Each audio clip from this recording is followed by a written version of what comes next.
بچے اس کہانی سے دور رہیں۔ میرے بریسٹ 46 انچ کے ہو گئے تھے۔ جب گھر سے باہر نکلتی تو مجھے شرم بھی آتی۔ ہر وقت میں دوپٹے میں چھپ کر رہتی۔ میرا وزن بھی کافی زیادہ بڑھ گیا تھا۔ میری بھابھی میرا بریسٹ کا علاج کروانے کے لیے ڈاکٹر کے پاس لے گئی تو ڈاکٹر نے تیز سے مساج کرتے کرتے میرا نام رباب ہے۔ میں بہن بھائیوں میں سب سے چھوٹی تھی اور بہت خوبصورت بھی تھی، لیکن بہت موٹی تھی۔ میرے بریسٹ بھی کافی بڑے بڑے تھے اور اسی لیے میری شادی بھی نہیں ہو رہی تھی، کیونکہ میرا وزن کافی زیادہ تھا۔ دیکھنے میں تو میں ایسے لگتی تھی جیسے میں 5 بچوں کی ماں ہوں۔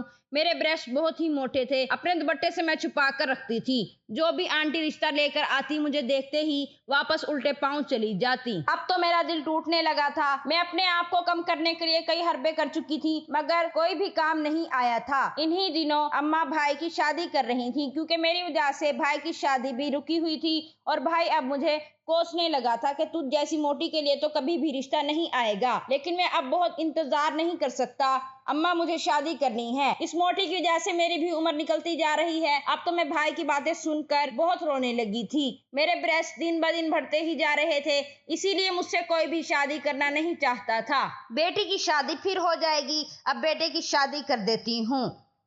اور پھر اماں جب بھابھی کو بھی گھر لے کر آئی تو میں دیکھتی ہی رہ گئی۔ بھابھی انتہائی خوبصورت تھی، وہ ایک دم پرفیکٹ تھی۔ وہ دبلی پتلی گوری چٹی بھابھی کو دیکھ کر بھائی تو پاگل ہو گیا تھا، جو بھی انہیں دیکھتا ہی رہ جاتا۔ لیکن مجھے احساس کمتری بھی ہوا تھا۔ میں اب بھابھی سے کچھ ٹوٹکے لینا چاہتی تھی تاکہ میں انہی کی طرح پرفیکٹ نظر آؤں اور خوبصورت بنوں۔ تھوڑے ہی دنوں میں بھابھی سے دوستی کر لی۔ بھابھی بھی مجھ سے بات چیت تو نہیں کرتی تھی، لیکن میں اس کی فٹنس کا راز پوچھنا چاہتی تھی۔ کچھ دن بعد میری بھابھی کے ساتھ بہت ہی اچھی دوستی ہو گئی۔ اب بھابھی مجھ سے کہتی کہ تم بھی جلدی سے شادی کر لو۔ میں بھابھی سے پوچھتی کہ میں شادی کیسے کر لوں، میرے پاس تو نہ ہی آپ جیسی خوبصورتی ہے، نہ ہی میرا وزن کم ہے، اور میرے بریسٹ دیکھیں کتنے بڑے بڑے ہیں۔ جو بھی میرا رشتہ لاتا ہے وہ مجھے دودھ پلاتی ماں سمجھ کر بھاگ جاتا ہے۔ دن بہ دن بریسٹ کا سائز بڑھتا ہی جا رہا ہے، اس لیے کوئی بھی مجھے نظر بھر کر دیکھتا ہی نہیں۔ بھابھی بولی اس میں کیا ہے، میں تمہارا سارا علاج کر دوں گی۔ میں بھابھی کو حیران ہو کر دیکھنے لگی کہ بھابھی میرا علاج کیسے کریں گی؟ کیا میرے بریسٹ کا سائز چھوٹا ہو سکتا ہے؟ کیا میں آپ کی طرح دبلی پتلی نظر آؤں گی؟ بھابھی بولی کہ ہاں بابا، تم ایک دم سمارٹ نظر آؤ گی۔ بس کچھ دن تیرا علاج چلے گا، پھر رزلٹ دیکھنے کو ملے گا۔ علاج پورا ہو جائے گا اور تو بھی دبلی پتلی نظر آئے گی۔ تو ابھی برقع پہن، ہم ڈاکٹر کی کلینک چلتے ہیں۔ میں بہت زیادہ خوش ہو گئی۔ مجھے تو یقین ہی نہیں آ رہا تھا۔ آج پہلی بار کسی نے مجھے ڈاکٹر کے پاس جانے کا کہا تھا اور میرا علاج ہو سکتا ہے کہا تھا، ورنہ سب یہی کہتے تھے تو روٹی بہت کھاتی ہے، کم کر لے تو ٹھیک ہو جائے گی، ورنہ زیادہ کھائے گی تو 5 بچوں کی اماں لگے گی۔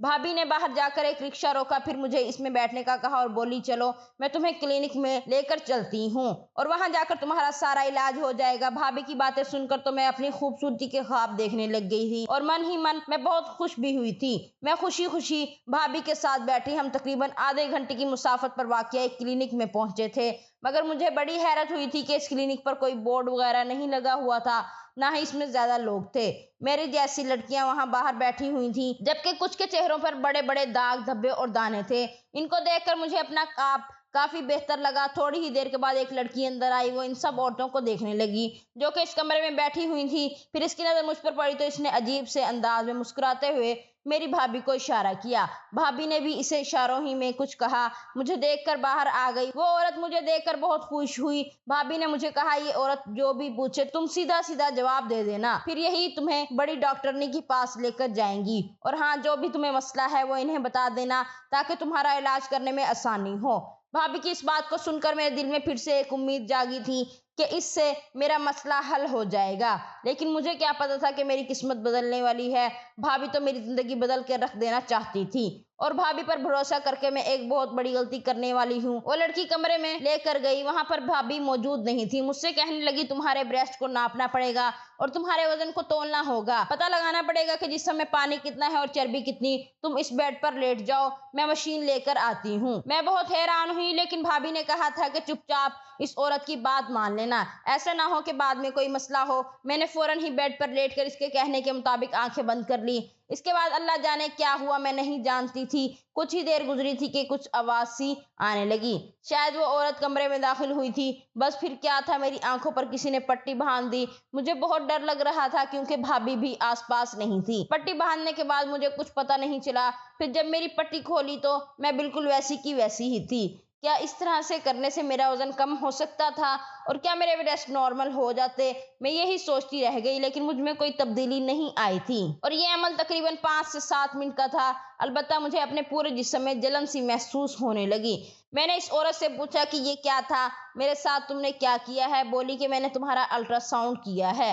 اس میں حیرانگی والی کون سی بات ہے؟ Ultra sound? میرے دماغ میں پھر سے باتیں پھرنے لگی۔ الٹرا ساؤنڈ تو ان عورتوں کا کیا جاتا ہے جن کو کوئی بچے وغیرہ کا مسئلہ ہو، لیکن میرا مسئلہ تو کچھ اور تھا۔ میں سب سے پہلے اپنے بریسٹ کا سائز کم کرنا چاہتی تھی۔ دن بدن بڑھتا ہی جا رہا تھا، لیکن یہاں تو میرا الٹرا ساؤنڈ کیا جا رہا تھا۔ لیکن الٹرا ساؤنڈ کے لیے پیٹ پر ایک خاص قسم کا پانی لگایا جاتا ہے اور مشینیں بھی دوسری ہوتی ہیں۔ اس عورت نے تو مجھے ہاتھ تک نہیں لگایا تھا۔ پھر یہ کون سا الٹرا ساؤنڈ تھا جو بنا دیکھے ہو گیا؟ مجھے بہت عجیب لگ رہا تھا۔ پھر وہ مجھے اپنے سامنے بٹھا کر مجھ سے باتیں کرنے لگی۔ بولی کہ تمہیں کب سے پتا چلا کہ تمہارے بریسٹ کا سائز بڑھنے لگا ہے؟ تم کھاتی کتنا ہو؟ میں ساری باتیں جو بول رہی تھی وہ ایک کاپی پر لکھتی جا رہی تھی۔ یہاں تک کہ ساری معلومات مکمل ہو گئی تو اس نے مجھے کہا اب تم باہر جاؤ اور اپنی بھابھی کو اندر بھیجو۔ میں ڈرتے ڈرتے باہر چلی گئی۔ مجھے تو پتہ نہیں تھا کہ میرا سائز کم بھی ہو پائے گا یا نہیں۔ بھابھی کو میں نے اندر کمرے میں بھیج دیا، خود میں دروازے کے باہر کھڑی ہو گئی۔ مجھے دراصل عجیب لگ رہا تھا کہ میں یہاں کھڑی رہوں۔ میں تب ہی دروازے کے قریب جا کر کھڑی ہو گئی تو میرے کانوں میں بھابھی اور اس عورت کی باتوں کی آواز آنے لگی۔ تب ہی مجھے اندر سے ہنسنے کی آواز آئی تو میں حیران ہو گئی کہ بھابھی کی اس عورت سے دوستی تھی یا وہ اسے جانتی تھی پہلے سے ہی، کیونکہ ان دونوں کی ہنسنے کی آوازیں باہر تک آ رہی تھی۔ خیر میں کچھ کر نہیں سکتی تھی، میری بھابھی ہی میرا سب کچھ تھی۔ بھابھی تھوڑی دیر کے بعد کمرے سے باہر آئی۔ ان کا چہرہ بالکل سپاٹ تھا۔ کہنے لگی چلو جلدی سے گھر چلو، اب کافی دیر ہو گئی ہے، تمہارا بھائی بھی آنے والا ہوگا۔ میں ان کی اس ہڑبڑی کو سمجھ نہیں پائی۔ میں اس کے پیچھے پیچھے آ گئی، لیکن میں بھابھی سے پوچھنا چاہتی تھی کیا میرا علاج ممکن ہے، لیکن بھابھی تو اتنی جلدی میں تھی کہ مجھے موقع ہی نہ ملا۔ بھابھی نے فوراً ہی جا کر سڑک پر ایک رکشہ لیا اور اس میں بیٹھ گئی۔ پورا راستہ بھابھی نے مجھ سے کوئی بات نہیں کی، وہ گمسم سی رہی، شاید الفاظ کا چناؤ کر رہی ہوں مجھ سے بات کرنے کے لیے، لیکن بھابھی کے سامنے میری زبان بھی کھل نہیں رہی تھی۔ آدھے گھنٹے میں گھر پہنچے۔ بھابھی نے رکشے والے کو پیسے دیے اور واپس بھیج دیا۔ رکشے والا مجھے بڑی افسوس بھری نظروں سے دیکھ رہا تھا، لگتا تھا جیسے اسے کچھ معلوم ہو جو مجھے بتانا چاہتا ہو۔ اس نے مجھے آواز بھی دی کہ رکیے، سنیے۔ بھابھی نے اسے جھڑک کر وہاں سے بھگا دیا تھا۔ میں بہت پریشان ہوئی تھی۔ میرا تو دل چاہ رہا تھا کہ میں بھابھی سے ساری باتیں پوچھ لوں، ان سے کہوں کہ میں بھائی کو بتا دوں گی، لیکن میں کیا کر سکتی تھی؟ میرا وزن بہت زیادہ تھا اور سائز بھی بہت بڑا تھا اور اس کے لیے بھابھی نے ہی میرا علاج کروانا تھا۔ جیسے ہی ہم گھر میں داخل ہوئے، بھابھی مجھ سے بات کرنے کی بجائے اپنے کمرے میں چلی گئیں۔ میں بھی ان کے پیچھے پیچھے گئی کہ شاید وہ مجھے میرے علاج کے بارے میں کچھ بتائیں، مگر انہوں نے فوراً سے دروازہ بند کر لیا اور میں باہر کی طرف کھڑی دیکھنے لگی۔ کافی دیر تک بھابھی کا انتظار کیا، مگر وہ کمرے سے باہر نہیں نکلی۔ میں اسی طرح مختلف خیالات سوچتی اپنے کمرے میں آ گئی۔ تبھی امی نے مجھے بلایا کہ بھابھی تم کو بلا رہی ہے۔ میں باہر گئی تو بھابھی بہت خوش لگ رہی تھی، میرے گلے لگ کر بولی تم میری سب سے اچھی بہن ہو، میں آج بہت خوش ہوں، تیرا علاج تو ہو ہی جائے گا۔ بھابھی کے چہرے سے خوشی کے رنگ جھلک رہے تھے۔ انہوں نے مجھے اپنے پرس سے 2000 روپے نکال کر دیے اور بولی جو بھی دل کرے میری طرف سے کھا لینا۔ میں پریشان ہو کر بولی بھابھی تم مجھے میرے علاج کے لیے لے کر گئی تھی اور اب کھانے کے لیے مزید پیسے دے رہی ہو، یہ کیا بات ہوئی؟ میرے پوچھنے پر بھابھی ہنس پڑی۔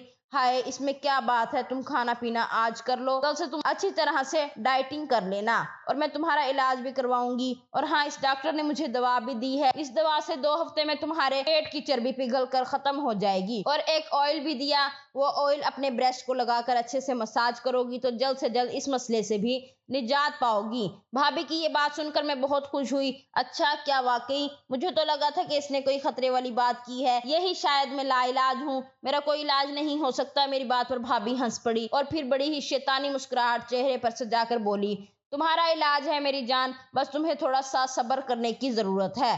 بھابھی کے ایسے تاثرات دیکھ کر مجھے گھبراہٹ محسوس ہو رہی تھی، مگر پھر خاموش ہو گئی۔ ہمیں پتہ ہی نہیں چلا کب میرا بڑا بھائی بھی گھر آ گیا۔ میں نے اور اسد نے خوب مذاق کیا۔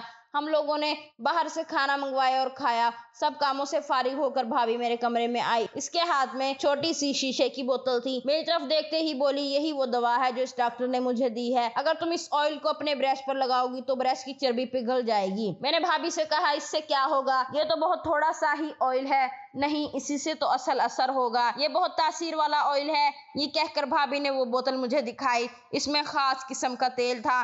भाभी ने मुझे बताया कि इस तेल को ब्रेस्ट पर डालकर थोड़ा सा मसाज करके रात भर सो जाना। तुम्हारा वजन कम होने की वजह से तुम्हारे जिस्म में बहुत सारी तब्दीलियां आना शुरू हो जाएंगी। भाभी की बात सुनकर मैं बहुत खुश हुई। भाभी ने कहा कि ये दवा बहुत महंगी है, मैंने तुम्हारे लिए 15,000 रुपए की ली है। सो इसका एहतियात से इस्तेमाल करना। एक कतरा तेल का डालकर मसाज करना, इससे तुम्हें बहुत ज्यादा मदद मिलेगी। मैं भाभी की बात सुनकर बहुत शुक्रगुजार हुई। फिर भाभी को कुछ याद आया और वो बोली, बात सुनो, तुम इस दवा को लगाने के बाद तुम अपने कमरे में ही रहना, कहीं इधर उधर मत जाना। इससे नींद बहुत आती है। जी भाभी, मैं कहीं नहीं जाऊंगी, आप फिक्र ना करें, पूरा कोर्स करूंगी। हाँ, बहुत अच्छी बात है। चलो अब मैं चलती हूँ, रात बहुत हो गई है। ये कहकर भाभी मेरे कमरे से चली गई और मैं इस शीशी को देखने लगी जो बहुत ही छोटी थी। इसमें जैसे लगता था तेल नहीं बल्कि जहर के कतरे हों। मैंने ये सब बोला तो ये एक अजीब सी बदबू मेरे नाक से टकराई थी। खैर, मैंने दरवाजा बंद किया और इसका इस्तेमाल करने के बाद मैं सो गई।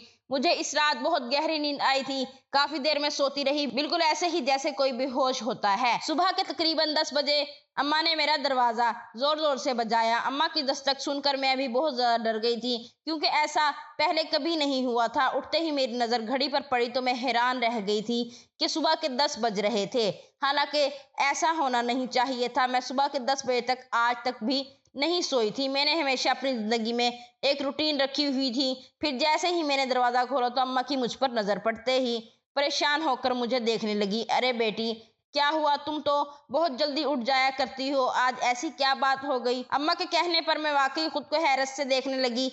मेरे जिस्म से भी बदबू आ रही थी। मुझे लगा जैसे मैं किसी कीचड़ भरे बाजार में सोई हूँ, क्योंकि मेरे कपड़ों से भी अजीब किस्म की बदबू आ रही थी। वो तो शुक्र है कि अम्मा ने इस बदबू को महसूस नहीं किया। मैं नाश्ते पर जाने से पहले नहाने के लिए अपने कमरे में चली गई। नहा धोकर बाहर निकली, अपना आप तरोताजा महसूस हुआ। इस तरह सोने से मेरे कपड़े पहले कभी बदबूदार नहीं हुए थे, लेकिन आज तो एक अजीब ही मामला मेरे साथ पेश आ रहा था, जिसका सर पैर मुझे नजर ना आ रहा था। थोड़ी ही देर बाद मैं नाश्ते पर गई। भाभी भी मेरे साथ थी। मुझे देख देख कर भाभी बहुत खुश हो रही थी।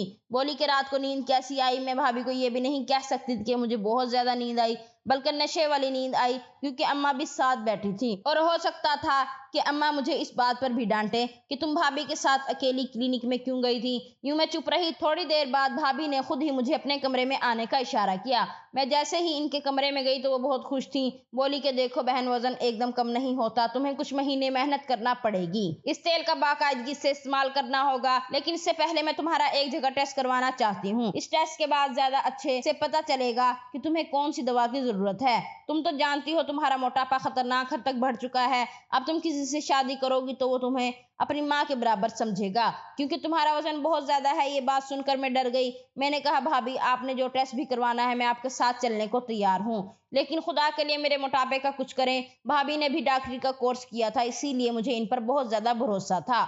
भाभी ने कहा कि आज शाम को चलेंगे। शाम को मैं तैयार हो गई। भाभी ने इसी तरह एक रिक्शे वाला बुलाया और मुझे लेकर इस क्लिनिक चली गई। मैं इसी वजह से पुरएतमाद थी, क्योंकि मैं पहले भी एक बार यहाँ आ चुकी थी। भाभी बोली, तू इसी तरह कुर्सी पर बैठ जाओ, मैं थोड़ी देर बाद डॉक्टर साहिबा को लेकर आती हूँ। मैं कुर्सी पर बैठी थी। डॉक्टर साहिबा चंद मिनट बाद तशरीफ ले आई। फिर इनके आते ही मुझे पसीने आने लगे और वो बुरी तरह हंसने लगी और कहने लगी, स्मार्ट लग रही हो। जबकि मैं हैरान थी कि ऐसा तो किसी ने आज तक नहीं कहा था। मैं पतली लग रही हूँ। क्या ये लोग मुझे बेवकूफ समझ रहे थे? मैंने देखा इस औरत के हाथ में कपड़े थे जो नए और जदीद तर्ज के लग रहे थे। इस औरत ने वो कपड़े भाभी को दे दिए। भाभी ने ऐसे कपड़े लेकर मुझे दिए और बोली, जाओ जाके गुसल खाने में ये कपड़े तब्दील करके आओ, इसी में तुम्हारा चेकअप होगा। मैंने कपड़े देखे तो वो तो किसी दुल्हन के जैसे कपड़े थे। लग ही नहीं रहा था कि इन कपड़ों में मेरा चेकअप का कोई बंदोबस्त होगा, क्योंकि ये कपड़े हॉस्पिटल के हरगिज ना थे। मैं हॉस्पिटल के कपड़ों से वाकिफ थी। वो तो पहनने में आरामदाह होते हैं, जबकि ये कपड़े बहुत ज्यादा चमकीले भड़कीले थे। मैं हैरत ज़दा निगाहों से भाभी को और इस लड़की को देखने लगी। अरे जाओ पहन कर आओ ना, मैं तुम्हारा इंतजार कर रही हूँ। मेरे पास इतना वक्त नहीं है, और भी मरीज हैं। ये कहकर गुसल खाने में गई। वहां जाकर वो कपड़े तब्दील करके बाहर आ गई। वो कपड़े मुझे पूरे थे, वरना अमूमन मुझे इस तरह के कपड़े कभी पूरे ना आते थे। वो औरत मुझे कपड़े पहना कर एक कमरे में लेकर गई। मुझसे कहने लगी, तुम यहीं थोड़ी देर बैठी रहो और हाँ, तुमने सामने शीशे को देखना है, हिलना जुलना नहीं है। मैं इस औरत की हिदायत पर अमल करने लगी। सामने ही बहुत बड़ा शीशा रखा हुआ था जिसमें देख रही थी। यहाँ बैठे मुझे काफी देर गुजर गई थी। फिर आहिस्ता आहिस्ता मुझे नींद तारी हो गई। अब मुझे कुछ होश ही ना रहा। जब मुझे होश आया तो मेरा अंग अंग दर्द कर रहा था। मुझसे उठकर बैठा भी नहीं जा रहा था। मेरी पूरी बॉडी ढीली हो चुकी थी। बहुत मुश्किल से मैं उठकर बैठी और लड़खड़ाई हुई पांव से चलकर बाहर आई थी, जहाँ पर भाभी और डॉक्टरनी हंस हंस कर बातें कर रहे थे। मैंने सीधे जाकर इनसे सवाल किया कि ये आप मेरा कौन सा इलाज कर रहे हैं जो मुझे इतनी दर्द हो रही है और मैं बार बार क्यों बेहोश हो रही हूँ। मैं अपनी बात सख्त लहजे में पूछ रही थी, लेकिन भाभी और डॉक्टर मेरी बातें सुनकर एकदम हैरान हो गई। फिर कुछ संभलते हुए भाभी कहने लगी, डरने की कोई जरूरत नहीं है मेरी जान, तुम्हारे जिस्म का थोड़ा सा मसाज किया है और इसलिए ताकि तुम्हारे जिस्म से चर्बी पिघलकर बाहर आ जाए।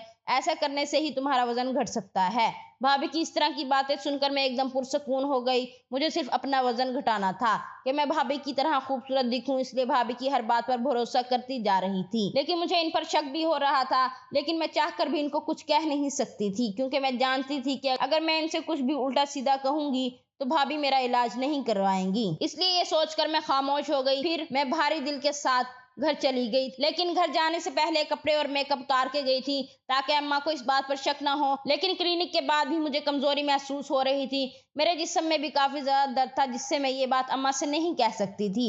इतनी ज्यादा मुझे नींद भी आ रही थी, इसलिए कमरे में जाकर फिर से सो गई। मेरी अम्मा मुझे इस हालत में देखकर परेशान होने लगी थी और सुबह जब मैं उठी तो मुझसे पूछने लगी कि क्या हुआ है, तुम्हारी तबीयत कुछ ठीक नहीं लग रही, कोई बात है तो बताओ मुझे। माँ तो माँ होती है, बच्चे की हर तकलीफ को समझ जाती है। लेकिन मैं ये बातें अम्मा को बताकर इनको परेशान करना नहीं चाहती थी। कुछ भी नहीं, बस कुछ थकावट महसूस हो रही है इसीलिए। लेकिन ऐसी कोई बात नहीं जिससे आप परेशान हो, मैं बिल्कुल ठीक हूँ। कुछ दिन ऐसे ही गुजर गए। मैं हर रात इस ऑयल का मसाज करके सोती, लेकिन इससे मुझे कुछ फर्क भी महसूस नहीं हो रहा था। लेकिन इस दवा से मुझे बहुत ही बेहोशी वाली नींद आ जाती। इसके बाद जो भी मेरे साथ होता वो मुझे कुछ याद नहीं रहता था। जब सुबह हुई तो मेरा पूरा जिस्म दर्द कर रहा था। फिर अगले दिन भाभी बहुत खुश दिखाई दे रही थी और मुझसे कह रही थी कि तुम तो थोड़ी दुबली नजर आ रही हो, चलो डॉक्टर से मिलकर आते हैं ताकि तुम्हें कुछ और दवा दें, ताकि तुम जल्दी से जल्दी दुबली पतली नजर आओ। भाभी की बातें सुनकर मुझे तो अपने जिस्म में कुछ फर्क महसूस नहीं हो रहा था। वो मुझसे झूठ क्यों बोल रही थी। मुझे भाभी पर शक हो रहा था, इसलिए इनको पकड़ना चाहती थी कि भाभी मेरे साथ क्या कर रही हैं। मैं भाभी के साथ क्लिनिक जाने के लिए मान गई। जब भाभी मुझे क्लिनिक लेकर गई तो मुझे फिर से वही दुल्हन वाले कपड़े पहनने को दिए और मुझे अच्छा सा मेकअप भी किया। मैं मौके का फायदा उठाकर मोबाइल में वीडियो ऑन करके एक जगह छुपा कर रख दिया ताकि मैं जान सकूं मेरे साथ क्या होता है, जिससे मुझे कमजोरी हो रही है। जो फोन मैंने वीडियो ऑन करके छुपाया था, जब मैंने इस वीडियो को ऑन करके देखा तो मेरे होश उड़ गए। मेरी तो दुनिया ही पलट कर रह गई थी। भाभी ने तो मेरी जिंदगी बर्बाद करके रख दी थी और मुझे तो इस बात पर यकीन ही नहीं आ रहा था। ये वजन कम करने के चक्कर में मैंने भाभी पर भरोसा करके ये क्या कर दिया था। भाभी से नजरें बचाकर अब मैं यहाँ से भागना चाहती थी। अगर वीडियो की बात कहूँ तो वीडियो में ऐसी चीज थी जिसे देखकर मेरी जिंदगी बर्बाद हो गई थी। वीडियो जब मैंने देखी तो इसमें मुझे ऑयल लगाया जा रहा था और मैं आहिस्ता आहिस्ता बेहोश हो गई थी। और जैसे ही मैं बेहोश हुई तो एक आदमी कमरे में दाखिल हुआ और दाखिल होते ही इसने मेरे साथ जबरदस्ती करके अपना हक वसूल कर चुका था और भाभी और डॉक्टर मिलकर मेरा वीडियो बनाने लग गए थे और ये वीडियो शायद यूट्यूब पर अपलोड करने वाले थे। ये सब देखकर तो मुझे चक्कर से आने लगे थे। ये मेरे साथ भाभी ने क्या कर दिया था। मैं यही सब सोचते हुए अंधाधुंध अपने घर की तरफ भाग रही थी और मेरे पास सबूत के तौर पर भी वीडियो भी थी और ये वीडियो मैं अपनी माँ और भाई को बताना चाहती थी। जब मैंने घर आकर माँ और भाई को ये बात बताई तो भाई और अम्मा बहुत गुस्से हो गए थे। अब भाभी भी घर पहुंच गई थी, लेकिन भाभी मुझे क्लिनिक में ना पाकर घबराई थी। लेकिन भाभी के घर पहुंचने से पहले मैं भाभी की सच्चाई माँ और भाई को बता दी थी। भाभी के घर आते ही भाई ने इनके मुंह पर थप्पड़ सीध किया था। तो फिर भाभी चीखती हुई बोली, क्यों मुझ पर हाथ उठा रहे हो। तो भाई ने भी चीख कर कहा, ये तुमने क्या किया है मेरी बहन के साथ। मैं अब तुम्हें एक लम्हे के लिए भी इस घर में नहीं रख सकता, इसलिए मैं तुम्हें तलाक देता हूँ। 3 बार तलाक देने के बाद इतने पुलिस भी आ गई थी। पुलिस आते ही भाभी को गिरफ्तार करके लेकर चली गई थी और जो भी इसके पास था वो सब पुलिस ने डिलीट कर दिया था। भाभी भी जिनके साथ मिलकर ऐसा काम कर रही थी, पुलिस ने भाभी की मदद से इनके ग्रुप वालों को गिरफ्तार कर लिया था। मैं वाहिद लड़की नहीं थी जो भाभी ने मेरे साथ ऐसा किया था। मेरी जैसी कई लड़कियां थी जिनकी भाभी ने जिंदगी बर्बाद करके रख दी थी। पुलिस को भाभी लेकर चली गई थी, लेकिन मेरी जिंदगी तो बर्बाद होकर रह गई थी। अब मैं कंवारी नहीं थी, अब मेरा कंवारापन छीन चुका था। अब कौन मुझसे शादी करता? मैं और अम्मा गले मिलकर फूट फूट कर रोती थी। जो मेरी किस्मत में था वो मेरे साथ हो गया था, इसीलिए अपने घर वालों को बताए बगैर कोई भी काम करना नहीं चाहिए था। हर बात अपनी माँ से शेयर करनी चाहिए ताकि आपको जिंदगी जीने में आसानी हो। आज की कहानी आपको कैसी लगी कमेंट करके जरूर बताइएगा, और अच्छी लगे तो लाइक शेयर जरूर कीजिएगा।